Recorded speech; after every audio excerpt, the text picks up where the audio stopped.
Sun Tzu wrote his book, The Art of War, over 2,500 years ago, a military treatise, 13 chapters, and yet it remains one of the most relevant texts on leadership ever written, not because it's poetic, not because it's ancient, but because it's ruthlessly accurate about human nature. Most people know Sun Tzu for the quotes, "Know your enemy," "All warfare is deception." They slap them on posters, drop them in LinkedIn captions, but very few actually sit with the weight of what he's saying. Very few take the time to understand the system behind those words. Sun Tzu wasn't writing for generals who had the luxury of second chances. He was writing for men whose mistakes would be measured in body counts. Every principle, every line, carries the gravity of life and death, and that's exactly why his work cuts so deep when applied to leadership. Here's what most people get wrong. They think leadership is about vision, charisma, ambition. Sun Tzu would disagree, strongly. He argues that leadership is not about inspiration. It's about calculation. It's about discipline. It's about understanding the terrain before you ever make a move. And the leaders who fail, they almost always fail for the same reasons. Not because they lacked talent, not because the odds were against them, but because they violated principles that Sun Tzu laid out over 2,000 years ago. That's what makes his work so uncomfortable to sit with. The failures he describes aren't random. They're predictable, preventable. And yet, leaders keep making them over and over and over again. So this isn't about ancient history, and it's not about war. It's about the patterns of failure that Sun Tzu identified, patterns that are still destroying leaders today, in business, in politics, in every arena where decisions carry real consequences. Sun Tzu doesn't sugarcoat anything. He doesn't offer comfort. He offers clarity. And sometimes, clarity is the most uncomfortable thing a leader can receive. Let's break down why most leaders fail, according to a man who studied failure when failure meant death.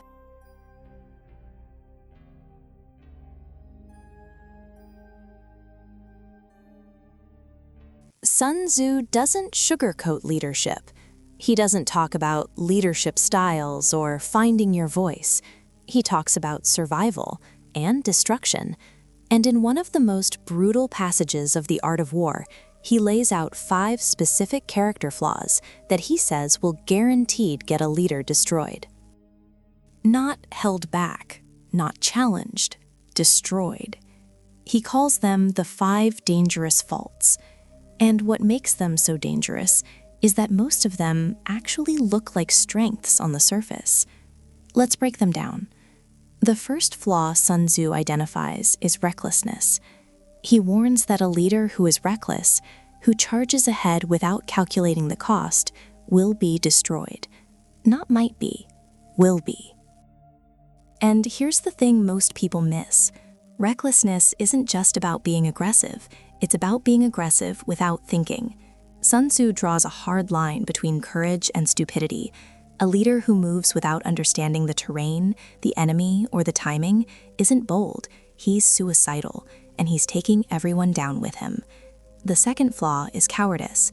Sun Tzu argues that a leader who is too cautious, too afraid of loss, will inevitably be captured. Not physically necessarily, but strategically, because a coward hesitates. A coward waits too long, and while he's waiting for the perfect moment, the enemy has already moved. Sun Tzu understood something critical. Inaction is a decision, and often it's the worst one. A leader paralyzed by fear of failure has already failed. The third flaw is a temper that can be provoked. Sun Tzu points out that a leader with a short fuse is the easiest leader to defeat. Why? Because he's predictable. All an opponent has to do is insult him, pressure him, bait him, and he'll react emotionally instead of strategically. He'll abandon his plan, he'll make it personal, and the moment a leader makes it personal, he's no longer leading, he's reacting. Sun Tzu is very clear. An enemy who can control your emotions controls your decisions. And a leader whose decisions are controlled by someone else is no leader at all. The fourth flaw Sun Tzu identifies is an excessive sense of honor. This one surprises people, but Sun Tzu warns that a leader who's too concerned with his reputation, too obsessed with how he's perceived, can be manipulated through shame. He can be goaded into fights he shouldn't take. He can be pushed into positions that serve his ego but destroy his strategy, because he'd rather look strong than be smart, and that's a fatal trade. The fifth and final flaw, and this is the one that really catches people off guard, is over-concern for his people. Sun Tzu argues that a leader who cares too much about the comfort and safety of his troops will hesitate when decisive action is needed. He'll avoid necessary sacrifice. He'll prioritize being liked over being effective, and in doing so, he puts everyone at greater risk. Sun Tzu isn't saying a leader should be cold or careless. He's saying a leader who can't make hard calls because he's afraid of the emotional cost will ultimately cause far more damage than the leader who makes the tough decision when it matters. So look at these 5 flaws together: recklessness, cowardice, a hot temper, obsession with honor, and over-attachment. Sun Tzu warns that any one of these is enough to ruin a leader. But what's striking is how common they are. Most leaders don't fail because of some massive strategic blunder. They fail because of a character flaw they never addressed, a blind spot they refused to see. And Sun Tzu, he saw all of them over 2,000 years ago.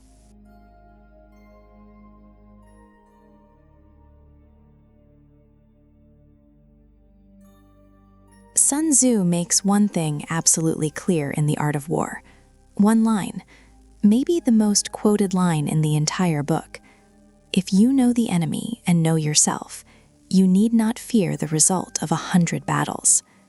Most people have heard this. Most leaders have even repeated it. But here's the problem. Almost none of them actually live by it. And that's where failure begins.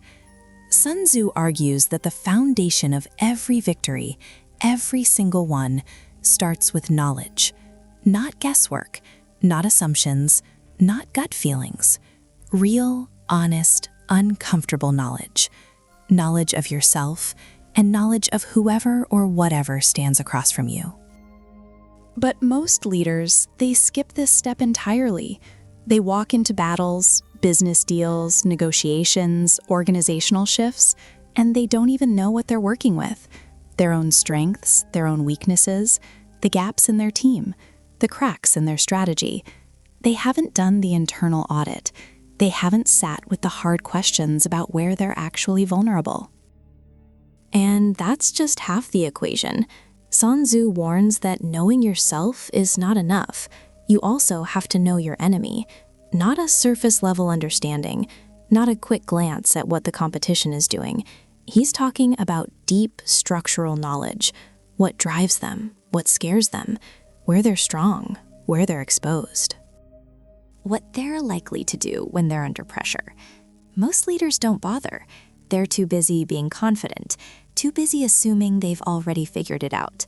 And Sun Tzu would say, that's exactly the kind of leader who loses.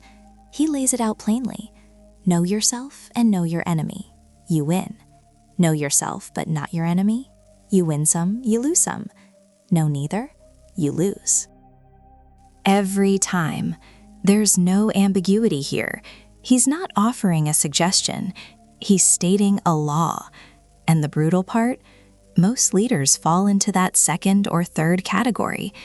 They either have a distorted view of themselves, overestimating their capabilities, underestimating their blind spots, or they completely ignore the landscape they're operating in, sometimes both.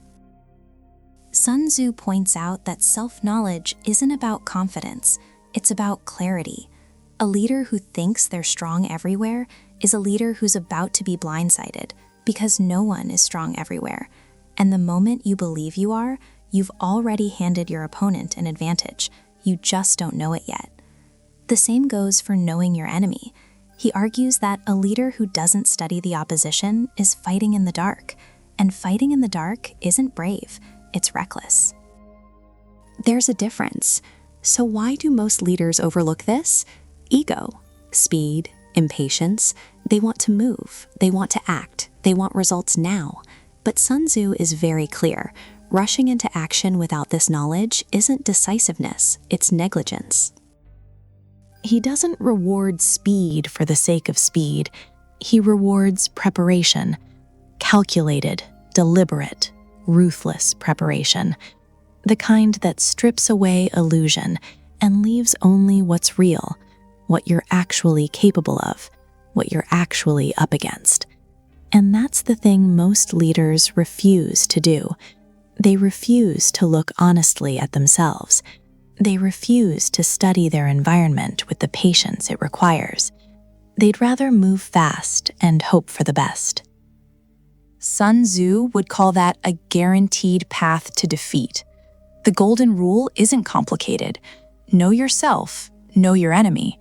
But simple doesn't mean easy. And most leaders, never do the work to get there. That's why they fail.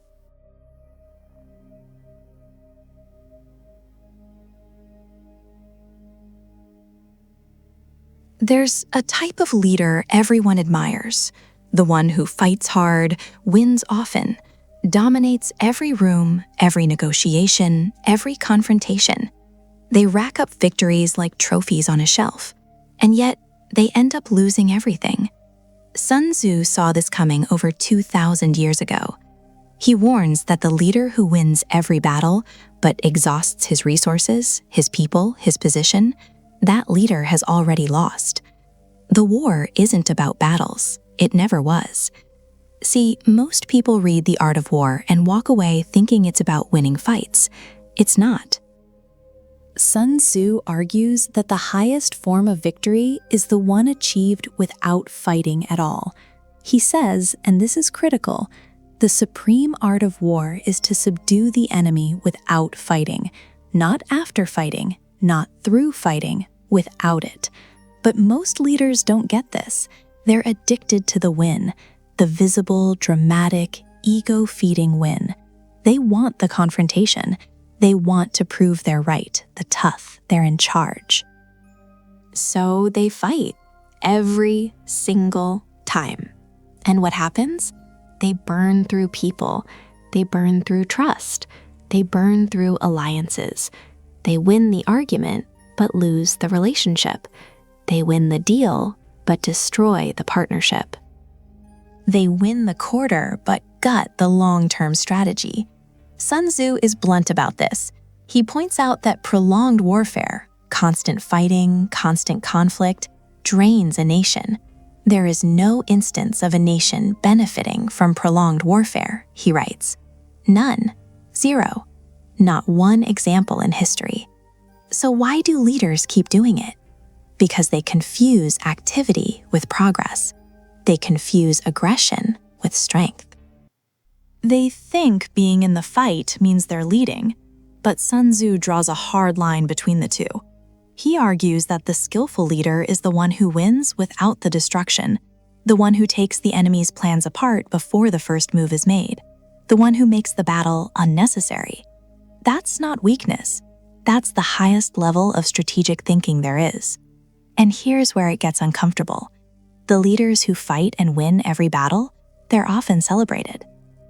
Promoted, put on magazine covers, but Sun Tzu would look at them and see failure because they had to fight in the first place. They didn't see the move before the move. They didn't shape the conditions early enough. They reacted instead of orchestrating. He makes a distinction most people miss. The general who wins 100 battles is not the most skilled. The general who renders those battles pointless, that's mastery. Think about what that means for leadership. The CEO who's constantly putting out fires, not a great leader, a reactive one. The manager who's always in conflict with their team, not tough, just strategically bankrupt. The executive who wins every internal power struggle but leaves behind a fractured organization, that's not victory. That's decay dressed up as dominance. Sun Tzu argues that real leadership is about seeing the full picture. not just the next fight. Not just the next quarter, the whole war, the whole system. Where are you trying to end up? And does this battle actually get you there? Or does it just feel good in the moment? Most leaders never ask that question. They're too busy winning battles that don't matter. And that's exactly why they lose.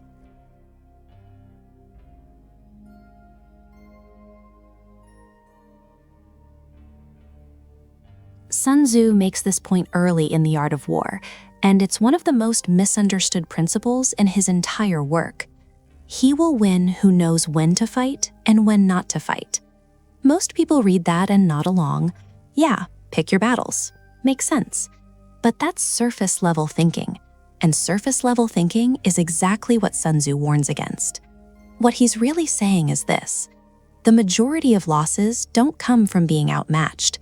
They come from engaging in the wrong fight at the wrong time, and that's where most leaders fall apart. See, there's a deep impulse in leadership to act, to respond, to do something. A competitor makes a move, you counter. A challenge appears, you charge at it. Someone questions your authority, you push back. It feels decisive, it feels strong, but Sun Tzu would call it reckless. He argues that the greatest skill a leader can develop isn't the ability to fight well. It's the ability to recognize when fighting serves no purpose, when the cost outweighs the gain, when the timing is wrong, when the terrain, literal or metaphorical, doesn't favor you. And here's where it gets uncomfortable.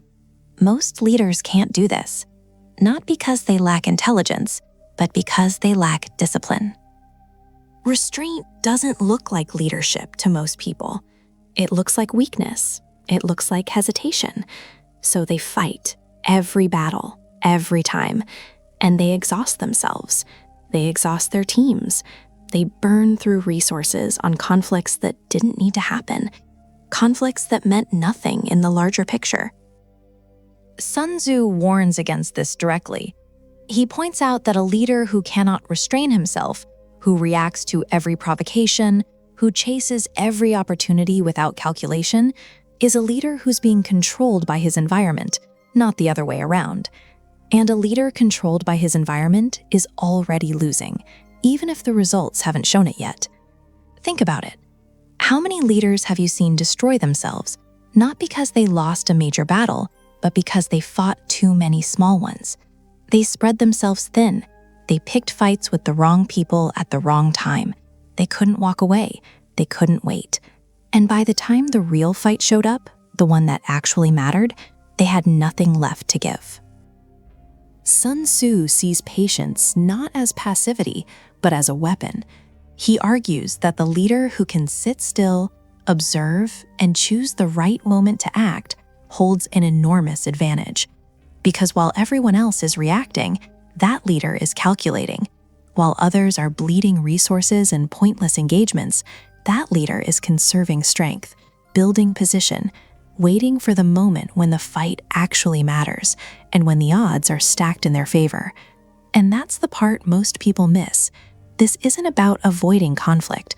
Sun Tzu is not advocating for cowardice. He's advocating for precision.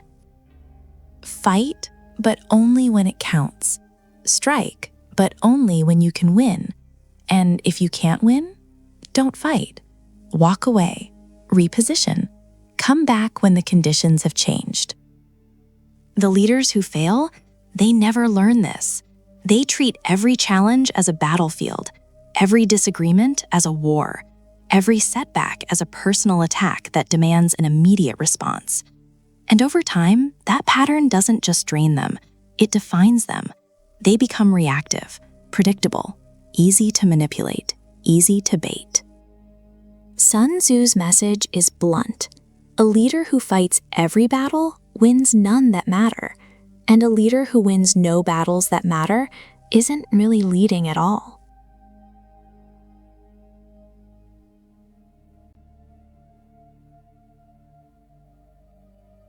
There's one line in The Art of War that almost everyone reads, and almost no one actually follows. Sun Tzu states it plainly: The supreme art of war is to subdue the enemy without fighting. Read that again. Without fighting. Not after fighting, not through fighting, without it. And yet, most leaders do the exact opposite. They charge in, they escalate. They treat every disagreement like a battlefield, and every challenge like something that needs to be crushed. They confuse aggression with strength, force with leadership, dominance with victory. Sun Tzu would call that failure, not strength, failure. See, here's what most people miss about the art of war. It's not a book about how to fight, it's a book about how to win. And Sun Tzu makes it very clear. Those are not the same thing. Fighting is a cost. It's a drain on resources, on morale, on time, on energy. Every battle you enter, even the ones you win, takes something from you. So the leader who fights constantly, they're bleeding out, slowly, whether they realize it or not. Sun Tzu argues that the highest form of victory is the one achieved before a single blow is thrown, through strategy, through positioning, through making your opponent realize that fighting you would cost them more than walking away. That's not weakness, that's mastery. But most leaders never get there. Why? Because winning without fighting requires something most people don't have: patience, discipline, restraint. It requires you to think 10 moves ahead, while everyone around you is reacting to what's right in front of them. And that's hard. It's unglamorous. Nobody writes stories about the war that never happened. Nobody celebrates the conflict that was avoided. So leaders default to what feels powerful. They react, they push, they fight, and they mistake the noise of battle for the sound of progress. Sun Tzu warns against this directly. He points out that the leader who wins 100 battles out of 100 is not the most skilled. The one who renders those battles unnecessary, that's the real strategist. That's the one who understands power at a level most people never reach. And this doesn't just apply to war.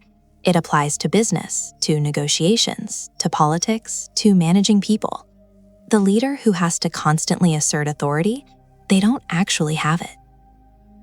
The leader who has to fight their team into submission, they've already lost.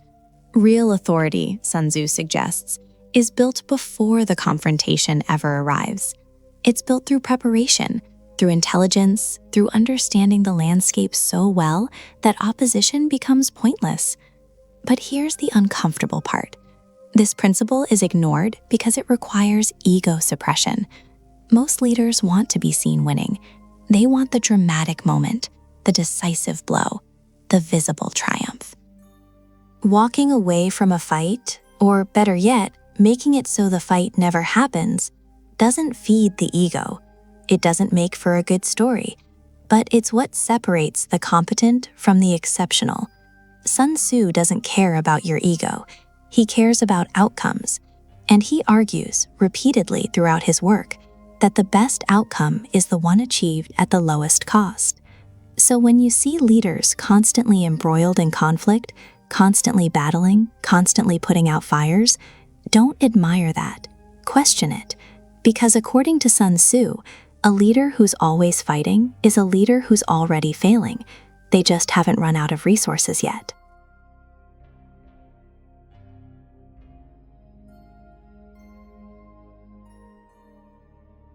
Most leaders don't fail when things are calm. They fail the moment things fall apart. And Sun Tzu knew this over 2,000 years ago. He makes a distinction that most people miss entirely. There are two kinds of chaos, the kind you create and the kind that swallows you whole. One is a weapon, the other is a death sentence. In The Art of War, Sun Tzu argues that a skilled commander manufactures disorder deliberately. He writes that apparent confusion is a product of good order. That single line separates failed leaders from truly dangerous ones. Because the dangerous ones, they look chaotic on the surface, unpredictable, hard to read.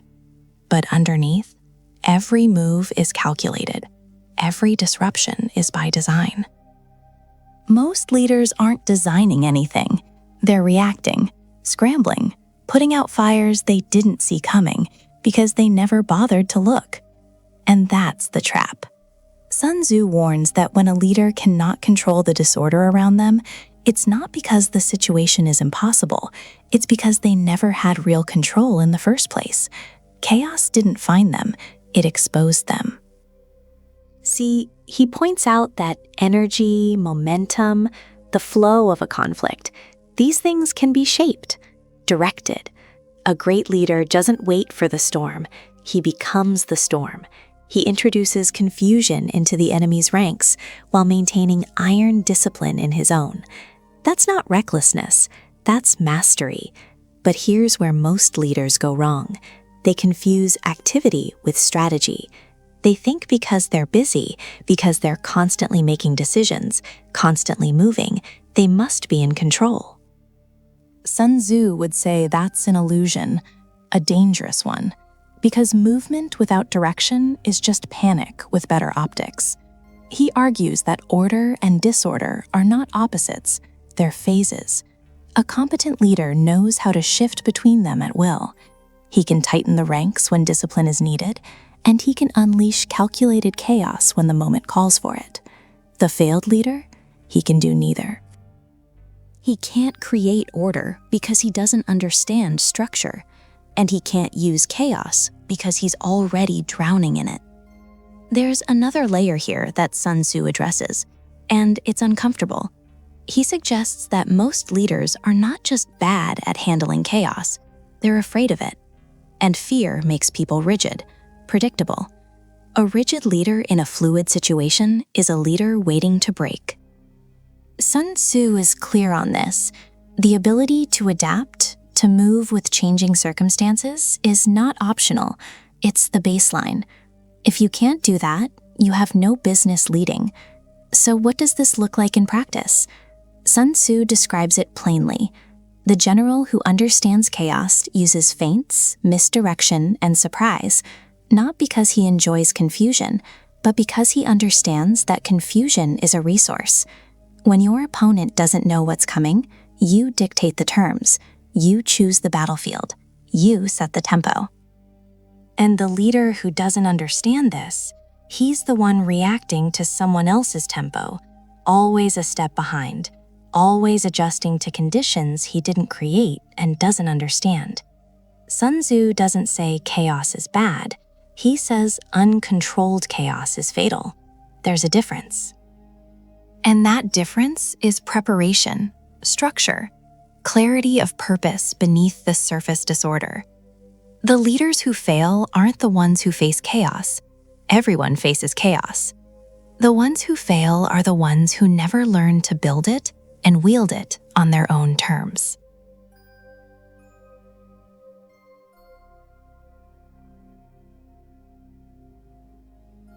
Sun Tzu says it plainly. Water shapes its course according to the nature of the ground over which it flows. He's not being philosophical, he's being tactical. The point is simple. Rigidity kills. Everyone's heard this one. Be like water. It's been quoted so many times, it's almost lost its meaning. But Sun Tzu wasn't offering a nice metaphor. He was issuing a warning. And the warning is this. The moment you become predictable, the moment you lock yourself into one way of doing things, you're already losing. He argues that the nature of warfare, and by extension leadership, is constant change. The terrain shifts, the conditions shift. What worked yesterday won't work tomorrow. And yet, most leaders do the exact opposite. They find a strategy that works once, and they grip it like their life depends on it. They build their entire identity around it, and then the landscape changes, and they don't. That's where the failure starts, not with a dramatic collapse, but with a slow, stubborn refusal to adapt. Sun Tzu warns that the leader who cannot adjust is the leader who will be defeated, not might be, will be. He's not leaving room for debate here. He treats inflexibility as a death sentence, and if you look at history, in war and business and politics, he's right. The leaders who collapse aren't usually the ones who made one catastrophic decision. They're the ones who kept making the same decision long after the situation demanded something different. And here's what makes it worse. Most of these leaders aren't stupid. They're not unaware. They know things are changing. They can see it. But they don't move. Why? Because adapting means admitting that what got them here isn't enough to get them there. And that is a pill most leaders refuse to swallow. Sun Tzu points out that the skilled warrior, the skilled leader, has no fixed formation, no permanent strategy. He moves as the situation demands, not based on ego, not based on comfort, based on reality. But most leaders don't operate based on reality. They operate based on preference.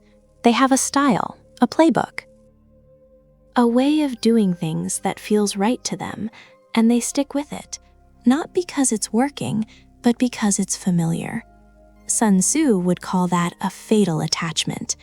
He makes it clear, the general who clings to a single plan, no matter how brilliant that plan once was, is setting himself up for destruction.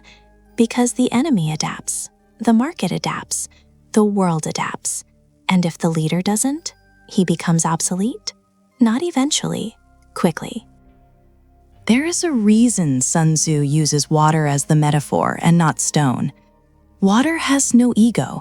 It doesn't insist on a direction. It finds the path of least resistance and moves. It doesn't fight the terrain. It reads it. And that's what real strategic leadership looks like. Not forcing your vision onto a situation, but reading the situation and responding accordingly. So when Sun Tzu says, be like water, he's not offering inspiration. He's offering a survival principle, one that most leaders nod along to and then completely ignore the moment it requires them to change. They'd rather be right than effective. They'd rather stay consistent than stay relevant. And that, according to Sun Tzu, is not just a weakness, it's the beginning of the end. Adaptability isn't optional. It's not a nice trait to have. Sun Tzu treats it as the baseline requirement for any leader who intends to survive, and most don't meet it.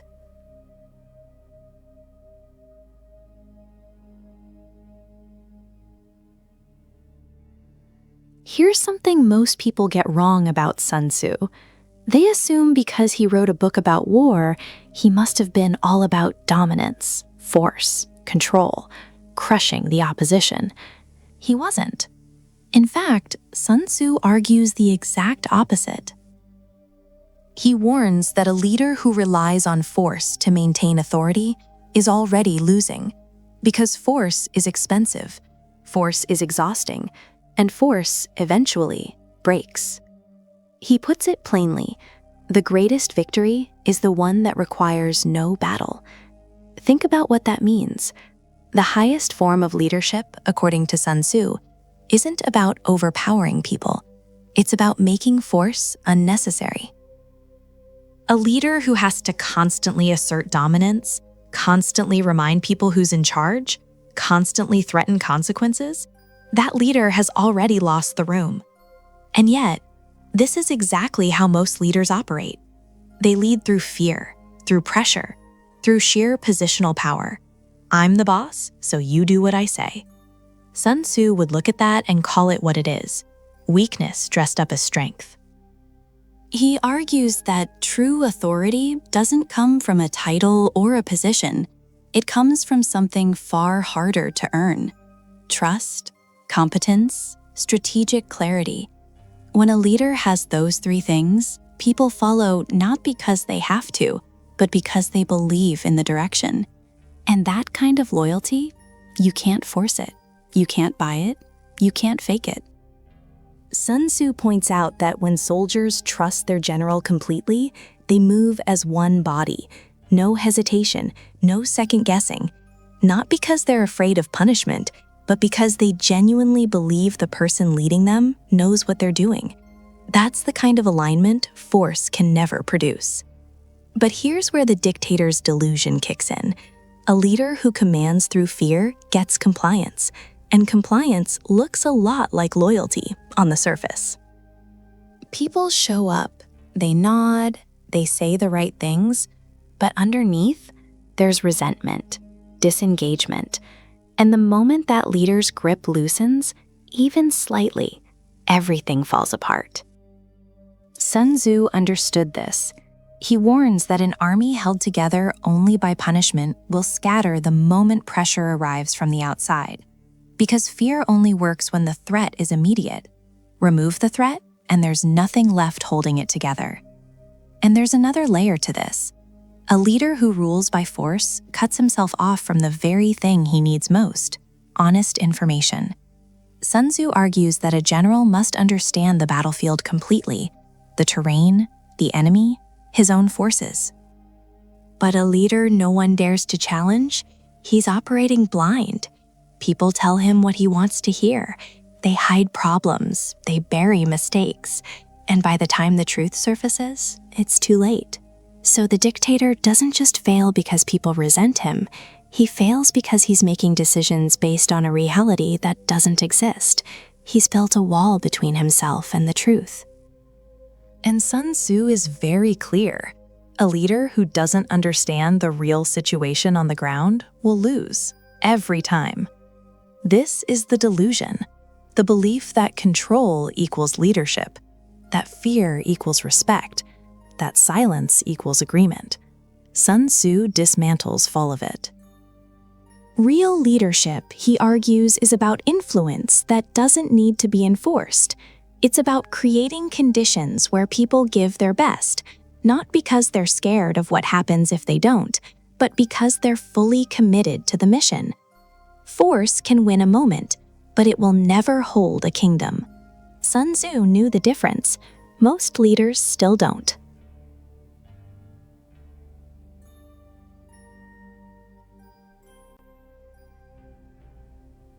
Before a single soldier moved, before a single sword was drawn, Sun Tzu says the war was already decided, not on the battlefield, in the temple. This is one of the most overlooked concepts in the art of war.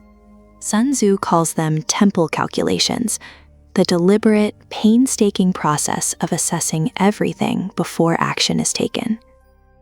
Strengths, weaknesses, resources, terrain, timing, morale. Every variable that matters, weighed, measured, and compared.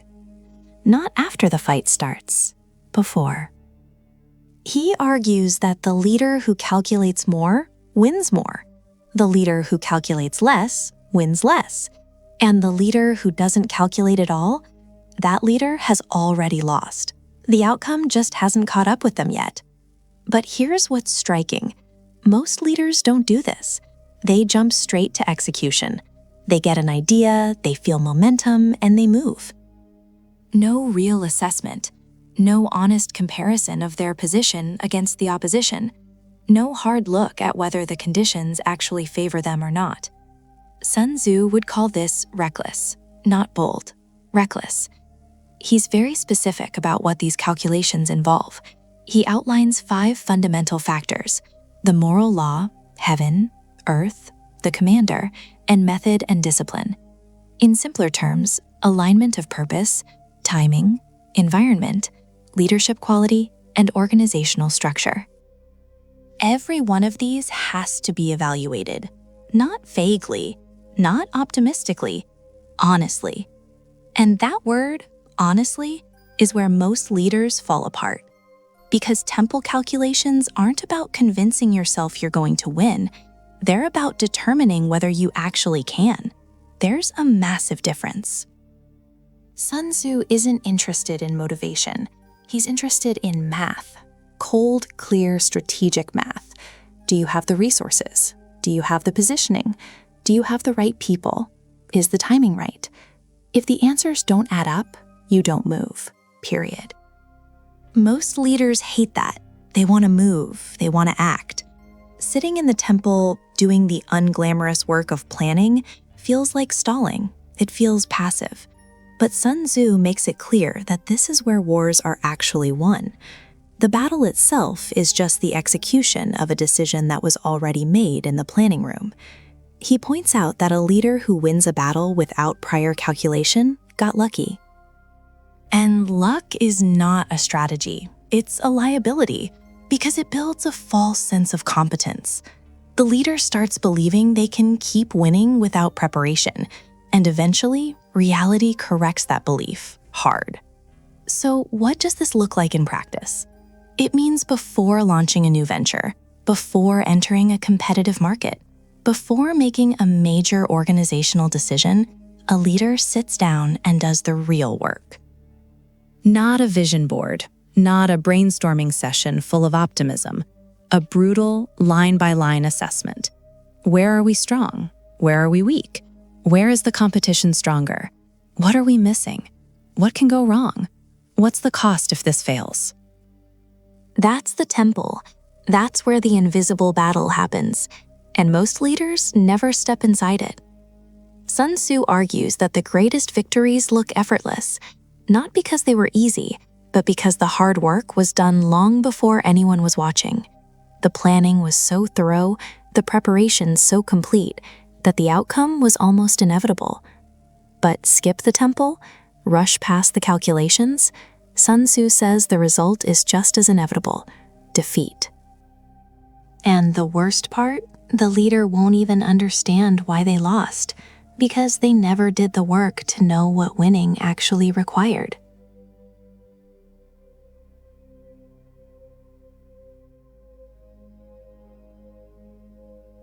Sun Tzu names 5 dangerous faults that can destroy a general.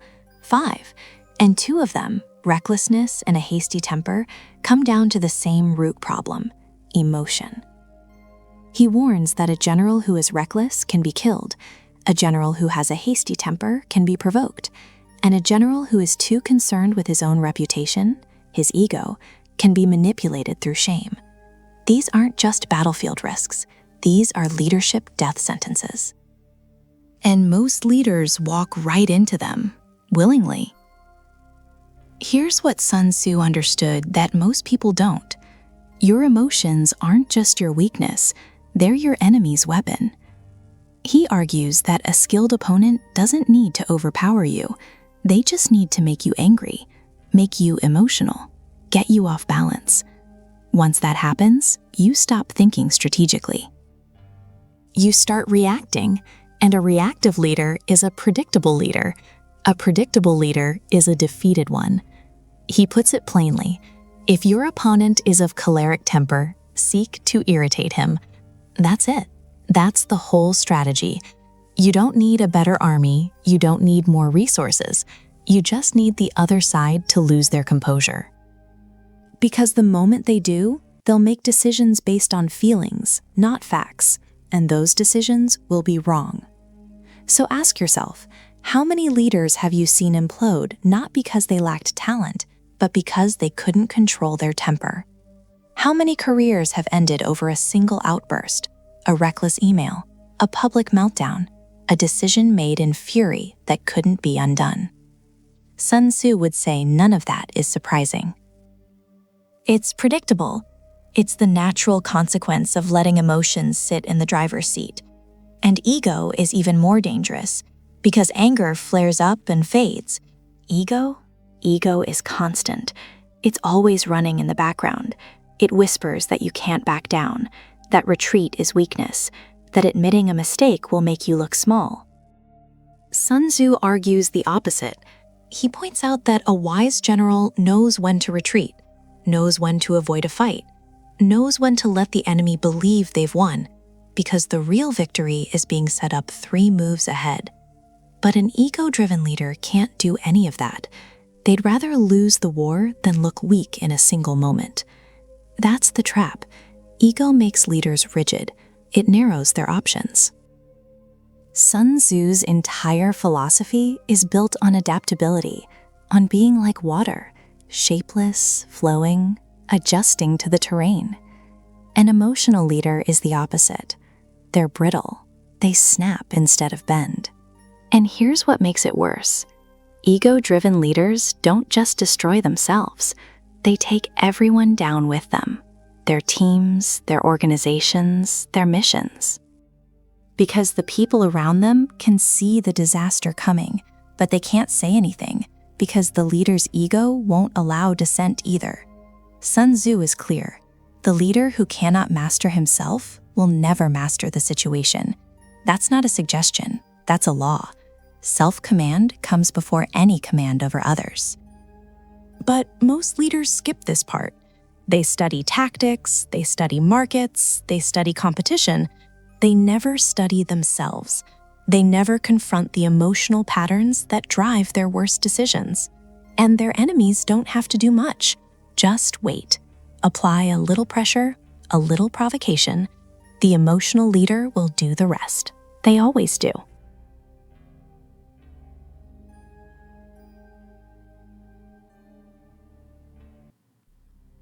Sun Tzu talks about speed a lot in The Art of War, but not speed for the sake of speed, not hustle culture, not move fast and break things. He's talking about something far more dangerous, the ability to act before your opponent even realizes a decision needs to be made. He argues that speed is a force multiplier. A smaller, faster force can dismantle a larger, slower one, not through brute strength, through timing, through the element of surprise, and through the willingness to adapt on the fly when conditions shift. Most leaders, they're slow. Not because they're stupid, because they're afraid. Afraid of making the wrong call, afraid of the backlash, afraid of committing to a direction that might not work out. So they deliberate, they form committees.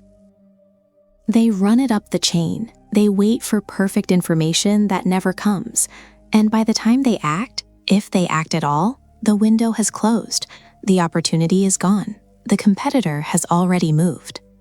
Sun Tzu warns that hesitation in critical moments is not caution, it's a death sentence. He points out that a good plan executed today beats a perfect plan executed next week. Because next week, the battlefield is different. The variables have changed, and that perfect plan, it's now irrelevant. And then there's surprise.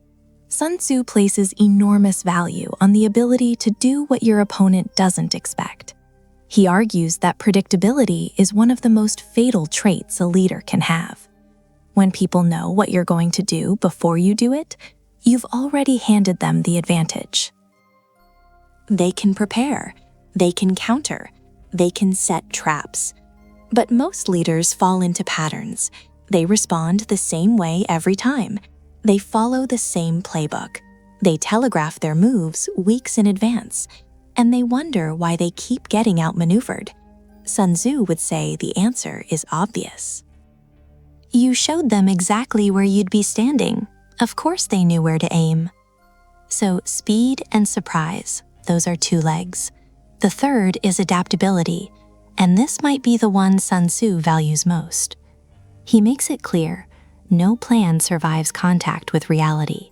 The leader who clings to a strategy that's no longer working isn't disciplined, he's delusional. Sun Tzu argues that a great leader must be like water. Water doesn't force its way through rock. It flows around it. It finds the cracks. It adjusts its shape to the container it's in, and over time, it wears the rock down completely.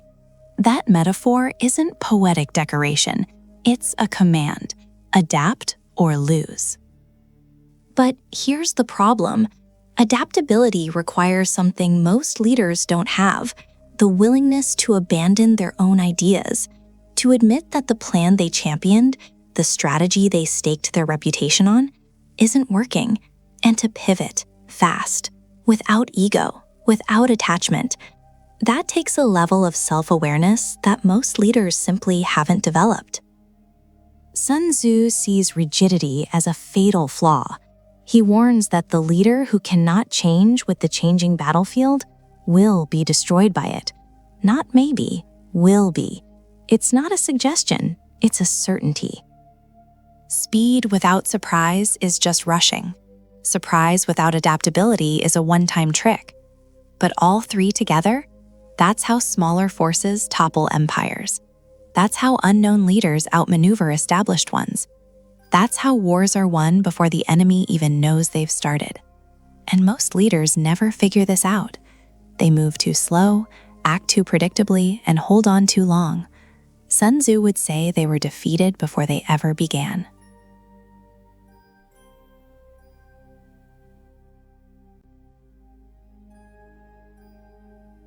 Sun Tzu has a warning that most leaders hear but never internalize. He says it bluntly: there is no instance of a nation benefiting from prolonged warfare. No instance. Not it's risky, not it's not ideal. No instance, ever. And yet, look around. Leaders drag out conflicts all the time. In business, in organizations, in teams, they get locked into battles that should have been resolved months ago, years ago. They keep pouring resources into fights that stopped being winnable a long time back. And they do it because they've confused persistence with strategy. Sun Tzu would see right through that. He argues that speed is everything, not recklessness, speed. A decisive, well-calculated strike that ends things quickly. Because the longer a conflict drags on, the weaker you become. Not stronger, weaker. Every day the fight continues, it eats into your reserves, your energy, your focus, your people's morale. And at some point, even if you eventually win, there's nothing left worth winning. He puts it simply: when the army engages in protracted campaigns, the resources of the state will fall short. That's not a metaphor. That's a warning. Prolonged warfare doesn't just risk failure, it guarantees erosion.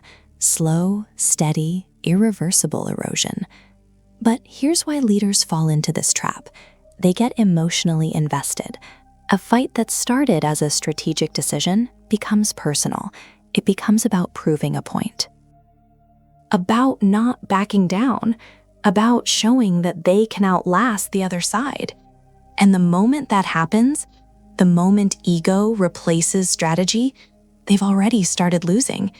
They just can't see it because they're too deep in. Sun Tzu warns against exactly this. He points out that a wise general is one who knows when to engage and when to pull back. Not every hill is worth dying on. Not every battle is worth extending. And the ability to recognize that, to cut losses, to redirect, to end things before they drain you completely, that's not cowardice, that's intelligence. There's another layer to this that most people overlook. Prolonged warfare doesn't just weaken you, it creates openings for others. While you're locked into one fight, spending everything you have, someone else is watching, waiting, fresh, unburdened. And when you finally emerge from your drawn-out war, exhausted and depleted, they move in.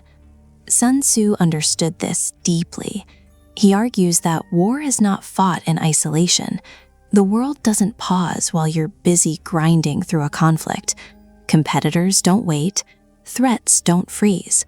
The longer you fight, the more vulnerable you become to everything else. So what does Sun Tzu actually advocate? Precision. Efficiency. Knowing exactly what you want, striking fast, and getting out. No lingering, no prolonging things for the sake of pride. He makes it clear, the skilled leader doesn't measure success by how long they can sustain a fight. They measure it by how quickly they can end one. And this is where most leaders get it wrong. They wear their endurance like a badge of honor.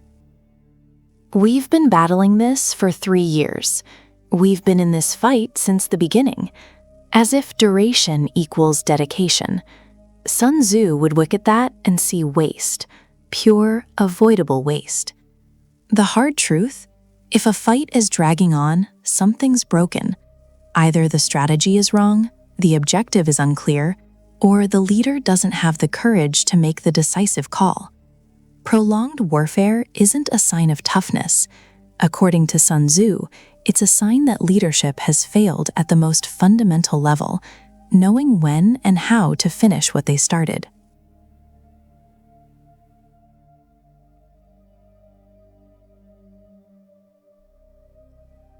Sun Tzu introduces a concept that sounds extreme, because it is. He calls it death ground, a position where there is no retreat, no fallback plan, no safety net. Fight or die. That's it. And here's what's fascinating. He doesn't say avoid it.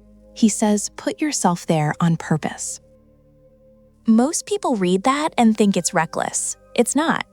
Sun Tzu argues that when people have an escape route, they take it. Not because they're cowards, because they're human. When there's a comfortable option, people drift toward comfort, every single time. And that drift, that's where leadership dies quietly.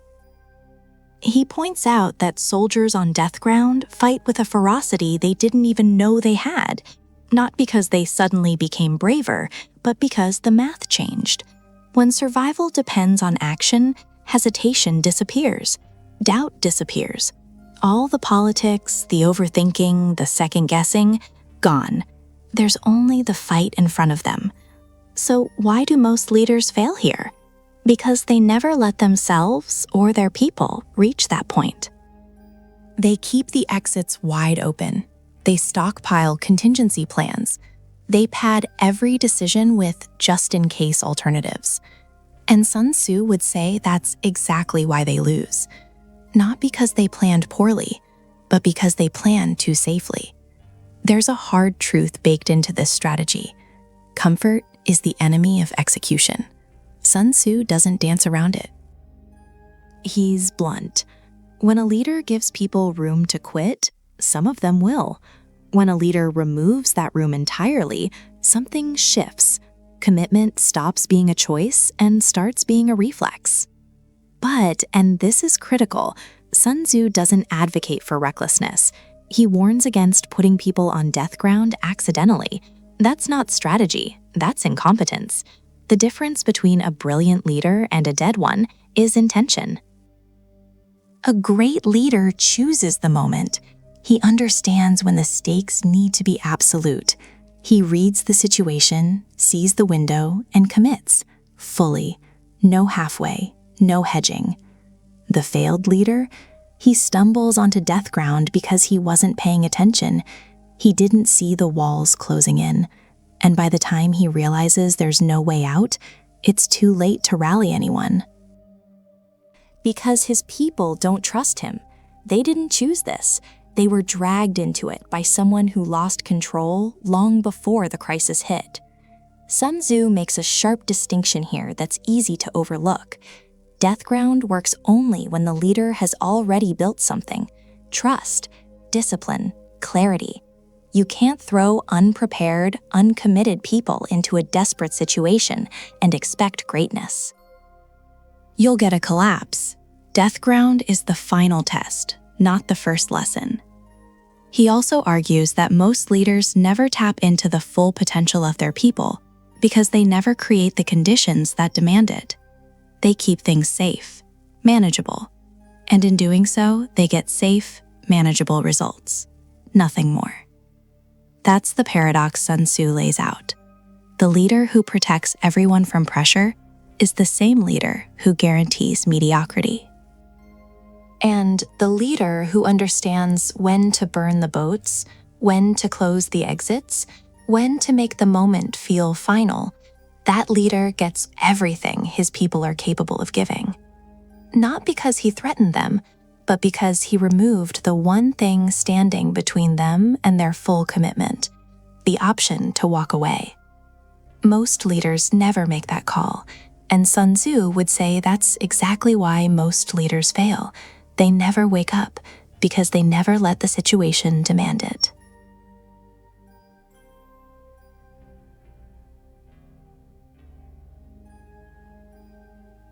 There's a line in The Art of War that most people gloss over far too quickly. Sun Tzu states that the supreme art of war is to subdue the enemy without fighting, not to win the fight, to avoid it entirely and still come out on top. That idea alone disqualifies most leaders, because most leaders don't think in terms of strategy, they think in terms of force. More resources, more pressure, more hours, more people, more aggression. They believe that if they just push harder, the results will follow. Sun Tzu would call that a fatal misunderstanding of what leadership actually demands. He argues repeatedly that the highest form of victory is the one achieved before the battle even begins. The general who wins without bloodshed, without exhausting his troops, without burning through resources, that's the one Sun Tzu respects, not the one who charges in with everything he's got and barely scrapes through. That's not victory. That's survival dressed up as success. But here's the problem. Brute force feels productive. It feels decisive. A leader who slams the table, throws money at a problem, or grinds the team into the ground, they look like they're doing something. And in most environments, looking like you're doing something gets rewarded. Strategy, on the other hand, is quiet. It's invisible. It doesn't make noise, so it gets ignored. Sun Tzu warns against this. He makes a sharp distinction between the leader who acts out of clarity and the one who acts out of impulse. The impulsive leader reacts. The strategic leader positions. And positioning, not reacting, is what separates the competent from the exceptional. He points out that every battle is won or lost before it's ever fought. That means the real work happens in the planning, in the assessment, in understanding the terrain, the opposition, and your own capabilities. Honestly, not optimistically, honestly. Most leaders skip the step. They're too eager to move, too impatient to sit with the discomfort of not knowing, so they default to action. And action without strategy is just motion. It's energy with no direction. Sun Tzu also makes something else very clear. Strength without strategy is a liability, not an asset. A large army poorly led will lose to a smaller force that's well positioned. Resources without a plan behind them are just waste waiting to happen. He argues that it's not the size of your force that determines the outcome. It's how intelligently you deploy it. And this is where most leaders get exposed. They confuse having resources with having an advantage. They confuse activity with progress. They confuse aggression with authority.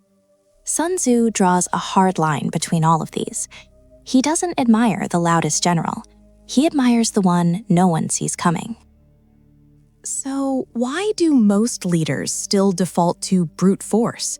Because strategy requires something most people aren't willing to give: patience, discipline, the ability to hold back when every instinct says go.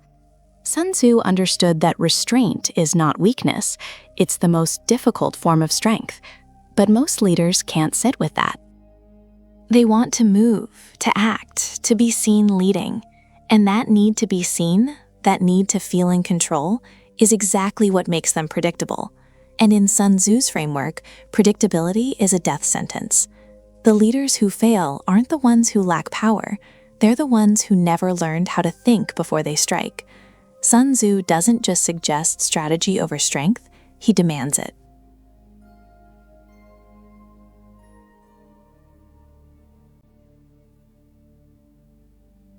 Here's something most people gloss over when they read The Art of War. They talk about strategy, they talk about timing, they talk about terrain, but they skip the part that Sun Tzu himself considered the most critical chapter in the entire book: espionage, the very last chapter, chapter 13. And Sun Tzu doesn't bury it at the end because it's an afterthought.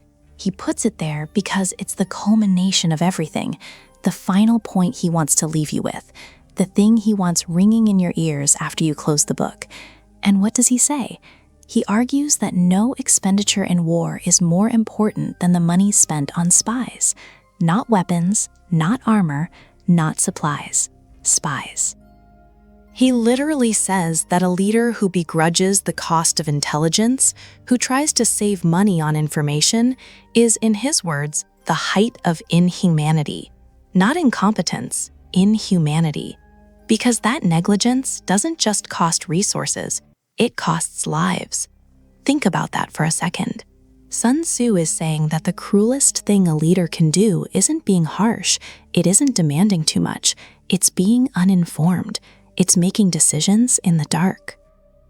It's sending people into situations you don't fully understand because you were too cheap, too lazy, or too arrogant to gather the right information first. And this applies far beyond the battlefield.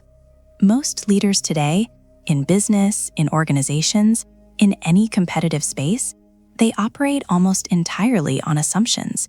They don't invest in understanding their competition. They don't study the market deeply enough. They don't even understand the internal dynamics of their own team. They make moves based on gut feeling and call it instinct. Sun Tzu would call it recklessness. He breaks down 5 types of spies in that chapter: local spies, inside spies, double agents, expendable spies, living spies. 5 categories. That level of detail tells you something. This wasn't a passing thought for him. He built an entire framework around intelligence gathering. He treated it like a discipline, a system, not something you do casually, something you invest in deliberately and seriously. And he warns very clearly that only the wisest leaders can use spies effectively. Because intelligence isn't just about collecting information, it's about interpreting it, knowing what's real, what's planted, what's noise. A fool with information is just as dangerous as a fool without it. Maybe more so, because now they're confident and wrong. So why do most leaders fail on this front? Because they're focused on action. They want to move. They want to decide. They want to execute. And gathering intelligence feels slow. It feels passive. It doesn't look impressive. Nobody gets applauded for spending 3 months studying a competitor before making a move. But Sun Tzu argues that those 3 months might be the reason you win in 3 days. He points out that entire wars can be won or lost based on a single piece of information obtained at the right time. One insight, one defector, one intercepted message. That's all it takes. And the leader who didn't invest in that capability, they never even see the blow coming. The lesson here is blunt. If you don't know what's happening around you, truly know, not assume, you're not leading, you're guessing. And Sun Tzu makes it painfully clear. Guessing is not strategy, it's gambling. And gamblers eventually lose.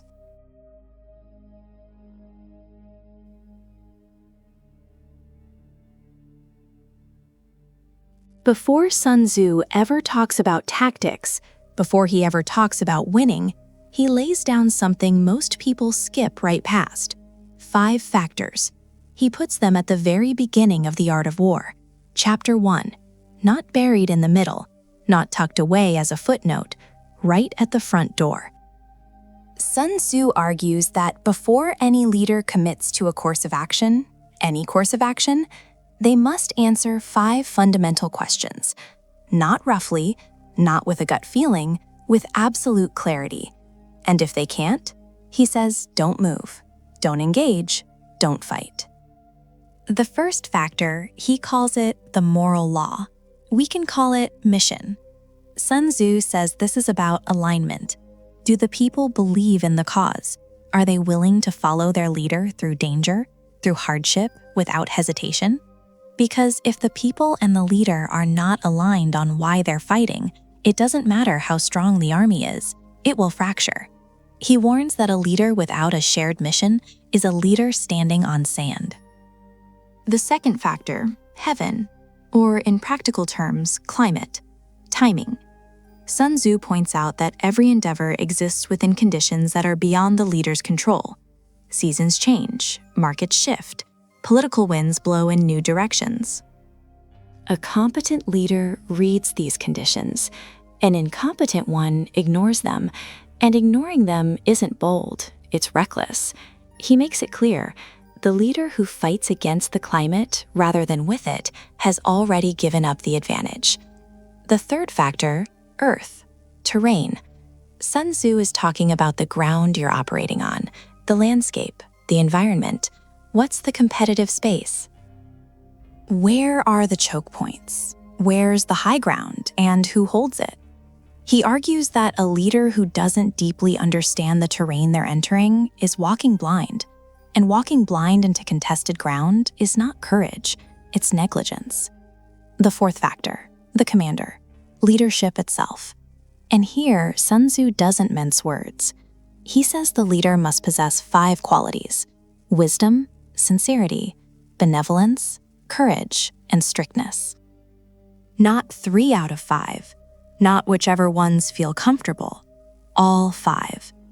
He argues that a leader who is courageous but not wise will be reckless. A leader who is wise but not sincere will lose the trust of their people. Every quality exists to check and balance the others. Remove one, and the whole thing tilts. The fifth factor, method and discipline. This is the structure, the organization. The systems that keep everything running when the pressure mounts. Sun Tzu points out that without discipline, even the most talented group becomes a mob. Talent without structure is chaos, and chaos doesn't win wars. He makes it plain. Discipline is not optional. It's the spine that holds everything upright.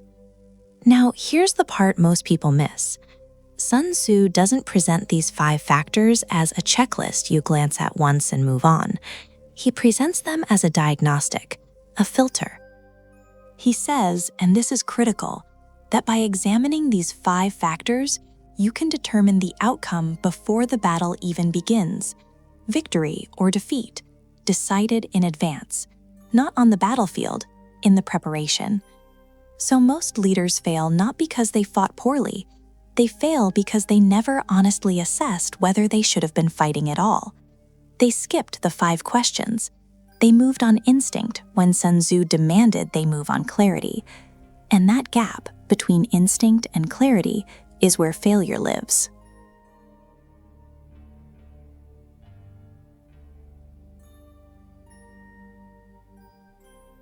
One of the most quoted lines from Sun Tzu's The Art of War is this: "All warfare is based on deception." And most people read that line and think it's about deceiving the enemy, outsmarting the competition, misdirection, feints, tricks. But here's what they miss. Sun Tzu isn't just talking about what you do to others. He's issuing a warning. Because if all warfare is based on deception, and you're in a war, whether you know it or not, then somebody is trying to deceive you, right now. And the question isn't whether deception exists around you. The question is whether you can see it. Most leaders can't, and that's why they fail. Sun Tzu argues that a leader who does not actively seek the truth will be fed lies. Not necessarily malicious lies, not always, but filtered information, softened reports, half-truths dressed up as full pictures. He makes it clear, a leader who relies only on what is presented to him is already operating blind. And a blind leader, in Sun Tzu's framework, is a dead leader. Think about it. How many leaders surround themselves with people who only say what they want to hear? How many sit in rooms full of nodding heads and mistake agreement for alignment? Sun Tzu warns against exactly this. He points out that the leader who cannot distinguish between loyalty and flattery has already lost control of his own camp. The enemy doesn't even need to attack. The rot is internal. He goes further. Sun Tzu emphasizes that deception doesn't just come from outside, it comes from within.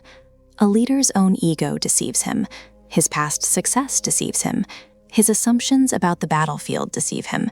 And the most dangerous part? He doesn't feel deceived. He feels informed. He feels confident. He feels ready. But he's operating on a version of reality that doesn't exist. That's the trap. Sun Tzu essentially says that the first battlefield is perception, and the leader who doesn't fight to see things as they truly are, not as he wishes them to be, has already surrendered without knowing it. So what does he prescribe? Verification, direct observation, intelligence that's tested, not just received. Sun Tzu argues that a competent leader questions everything, not out of paranoia, out of discipline. He doesn't trust the report. He trusts the process that produced it. He doesn't take counsel from one voice. He cross-references, he probes, he pressure tests. And he does something most leaders refuse to do. He assumes he could be wrong. That's the part people skip over. Sun Tzu doesn't describe a great leader as someone who's always right. He describes a great leader as someone who's relentlessly committed to not being fooled. There's a difference, a big one. One is about ego, the other is about survival. Most leaders fail here because they confuse confidence with clarity. They believe their position gives them perspective.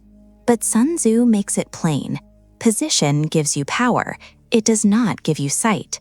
Sight has to be earned every single day, through systems, through skepticism, through the willingness to hear what's uncomfortable. He warns, the leader who is easy to please is easy to manipulate. And a manipulated leader doesn't just fail himself. He fails everyone who follows him, every soldier, every strategy, every mission, all because he never questioned whether what he saw was real or just what someone wanted him to see. That's the cost of being deceived, and according to Sun Tzu, most leaders pay it without even knowing the bill arrived.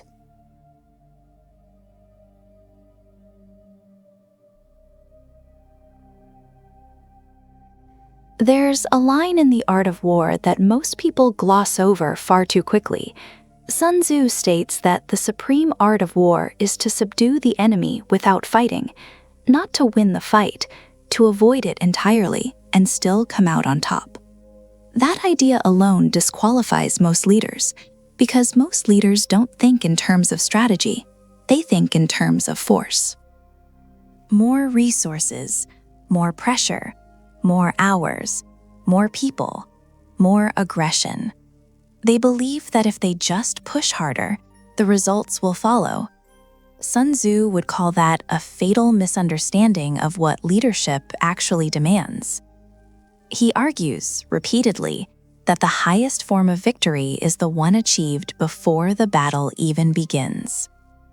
The general who wins without bloodshed, without exhausting his troops, without burning through resources, that's the one Sun Tzu respects, not the one who charges in with everything he's got and barely scrapes through. That's not victory. That's survival dressed up as success. But here's the problem. Brute force feels productive. It feels decisive. A leader who slams the table, throws money at a problem, or grinds the team into the ground, they look like they're doing something. And in most environments, looking like you're doing something gets rewarded. Strategy, on the other hand, is quiet. It's invisible. It doesn't make noise, so it gets ignored. Sun Tzu warns against this. He makes a sharp distinction between the leader who acts out of clarity and the one who acts out of impulse. The impulsive leader reacts. The strategic leader positions. And positioning, not reacting, is what separates the competent from the exceptional. He points out that every battle is won or lost before it's ever fought. That means the real work happens in the planning, in the assessment, in understanding the terrain, the opposition, and your own capabilities, honestly, not optimistically, honestly. Most leaders skip this step. They're too eager to move, too impatient to sit with the discomfort of not knowing, so they default to action. And action without strategy is just motion. It's energy with no direction. Sun Tzu also makes something else very clear. Strength without strategy is a liability, not an asset. A large army poorly led will lose to a smaller force that's well positioned. Resources without a plan behind them are just waste waiting to happen. He argues that it's not the size of your force that determines the outcome. It's how intelligently you deploy it. And this is where most leaders get exposed. They confuse having resources with having an advantage. They confuse activity with progress. They confuse aggression with authority. Sun Tzu draws a hard line between all of these. He doesn't admire the loudest general. He admires the one no one sees coming. So why do most leaders still default to brute force? Because strategy requires something most people aren't willing to give: patience, discipline, the ability to hold back when every instinct says go. Sun Tzu understood that restraint is not weakness. It's the most difficult form of strength. But most leaders can't sit with that. They want to move, to act, to be seen leading. And that need to be seen, that need to feel in control, is exactly what makes them predictable. And in Sun Tzu's framework, predictability is a death sentence. The leaders who fail aren't the ones who lack power. They're the ones who never learned how to think before they strike. Sun Tzu doesn't just suggest strategy over strength, he demands it.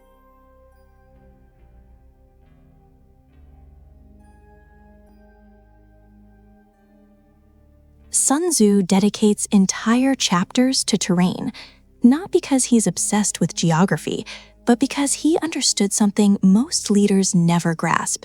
Where you fight matters more than how you fight. He argues that a skilled general never allows the enemy to choose the ground. Never. Because the moment you're reacting to someone else's positioning, you've already given up the advantage. You're playing defense on terrain you didn't pick, under conditions you didn't set. And that's not strategy, that's survival. But most leaders do exactly this. They enter markets they don't understand. They compete in spaces where they have no edge. They take on rivals on ground that favors the other side. And then they're shocked when they get destroyed. It's not bad luck, it's bad positioning, and Sun Tzu would say it was avoidable. He lays it out clearly. There are grounds you should occupy, grounds you should avoid, and grounds you should abandon immediately. He describes what he calls death ground, a position where you have no retreat, no room to maneuver, and he warns that a leader who marches into death ground without knowing it is already defeated. The battle is just a formality. Now here's where it gets interesting. Sun Tzu doesn't just talk about physical terrain. He's talking about any competitive landscape, any environment where two forces clash. And his core argument is simple. The superior strategist wins by choosing the right engagement, not by fighting harder, not by having more resources, by being in the right place, at the right time, under the right conditions. He points out that some battles should never be fought at all. That's a hard pill for most leaders to swallow, because ego gets involved, pride, the need to respond. Someone challenges you, and your instinct is to meet them head-on. But Sun Tzu warns against this. He says the greatest victory is the one achieved without battle, and engaging on the wrong ground, just because you feel like you have to, is one of the fastest ways to lose everything. And it's not just about avoiding bad ground, it's about creating favorable ground. Sun Tzu argues that the best leaders shape the battlefield before the fight even begins. They dictate the terms. They force the opponent into uncomfortable positions. They make the other side react. That's control. That's dominance. And it doesn't come from brute strength. It comes from strategic awareness. Most leaders skip this entirely. They don't assess the terrain. They don't evaluate the conditions. They see an opportunity, or what looks like one, and they charge in. No analysis, no positioning, just aggression. And Sun Tzu is very clear about what happens to leaders like that. They exhaust their forces, they overextend. They win a small skirmish and lose the larger war because they never stop to ask the most basic question: should I even be fighting here? He also warns about what he calls contentious ground that offers advantage to whoever occupies it first. And if you're late, don't chase it, don't force it, because attacking a well-positioned opponent on favorable terrain is suicide. It doesn't matter how talented your people are. It doesn't matter how many resources you throw at it. The ground itself is against you. So the lesson Sun Tzu leaves is this: before you strategize about how to win, you need to decide where to win, and more importantly, where not to. Because the wrong battlefield doesn't just make victory harder, it makes defeat inevitable.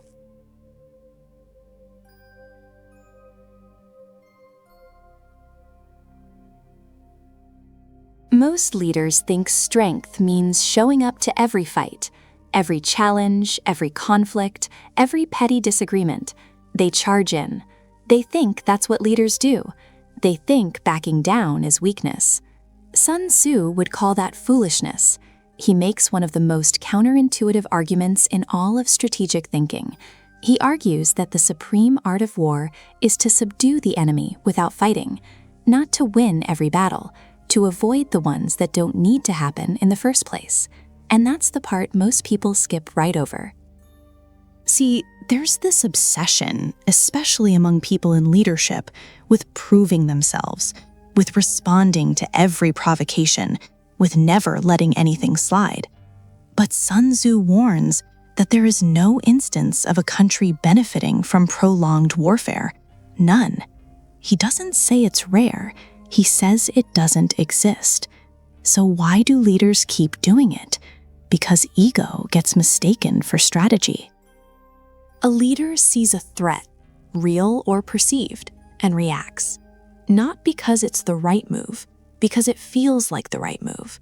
And that distinction matters more than most people realize. Sun Tzu points out that the skilled warrior wins first, then goes to battle. The unskilled warrior goes to battle first, then tries to win. Read that again. One knows the outcome before engaging. The other just hopes for the best. And that's the trap. Leaders who fight every battle aren't being strong. They're being reactive. They're letting the environment dictate their actions instead of the other way around. Sun Tzu is very clear on this. He argues that the general who wins makes many calculations before the battle is fought. The general who loses makes few. So it's not about courage, it's about calculation. But here's where it gets really uncomfortable. Some battles aren't just unnecessary, they're destructive. Sun Tzu warns that if you lay siege to a fortified city, your strength will be exhausted. He's not just talking about physical resources, he's talking about time, focus, energy, morale. All of it bleeds out when a leader locks into a fight that didn't need to happen. And the worst part? While they're tied up in that fight, the real threat moves freely. The actual danger goes unnoticed because attention was spent on something that felt urgent but wasn't important. Sun Tzu draws a hard line here. He argues that a leader must know when to fight and when not to fight. That's not optional. That's not a nice to have. He treats it as one of the 5 essentials for victory. 1 of 5, which means if you can't do this, if you can't walk away from the wrong battle, you are structurally incapable of winning. Not unlucky, incapable. And most leaders never learn this. They wear their willingness to fight everything as a badge of honor. They confuse activity with progress. They mistake exhaustion for effort. Sun Tzu doesn't reward effort. He rewards outcome. So the question isn't, can you win this fight? The question is, should you be in this fight at all? And if the answer is no, the only strategic move is to walk away, not out of fear, out of clarity. He warns that the wise leader considers both the advantage and the disadvantage. In advantage, he sees the danger. In danger, he sees the opportunity. That kind of thinking, that dual awareness, is what separates a strategist who just reacts. Most leaders react. That's why most leaders fail.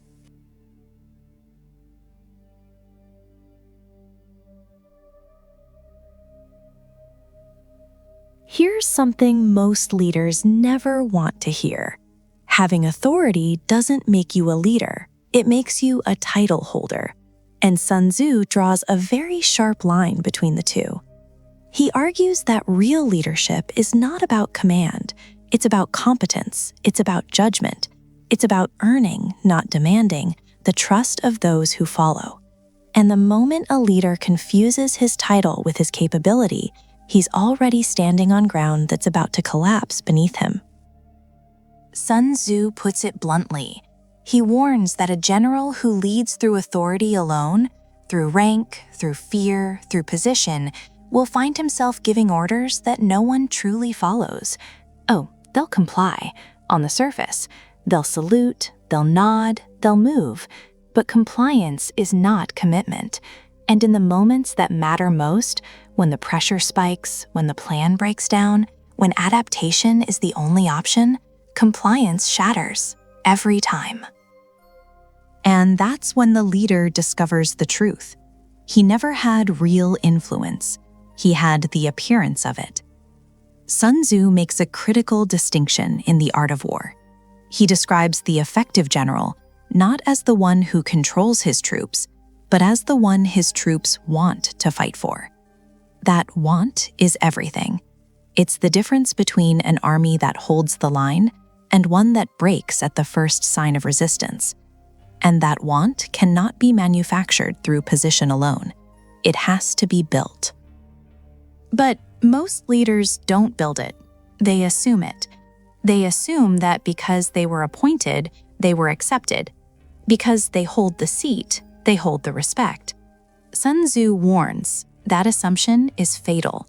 Respect doesn't come packaged with a promotion. It's a separate thing entirely.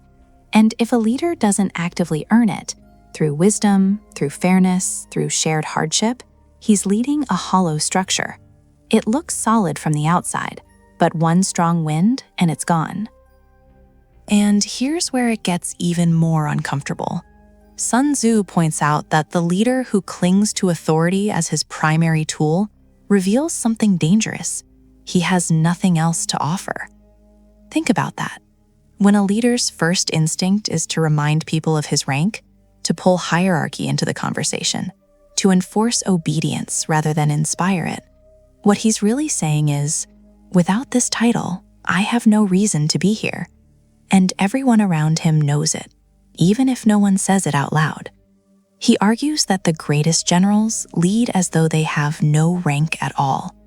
They lead through clarity, through preparation, through being the most informed person in the room, not the loudest. Their authority is a byproduct, not a weapon. And this is where most leaders get it backwards. They chase power, they accumulate control, they tighten their grip. But Sun Tzu's entire philosophy runs in the opposite direction. He contends that the tighter you grip, the less you hold. The more you force, the more resistance you create. The more you demand loyalty, the less of it you actually have. Real leadership, as Sun Tzu frames it, is invisible when done right. The team moves as one, not because they were ordered to, but because the leader created the conditions where moving together was the obvious choice. No force needed, no threats required. That's mastery. And most leaders never reach it because they're too busy protecting their authority to realize it was never the thing that mattered. Power is borrowed.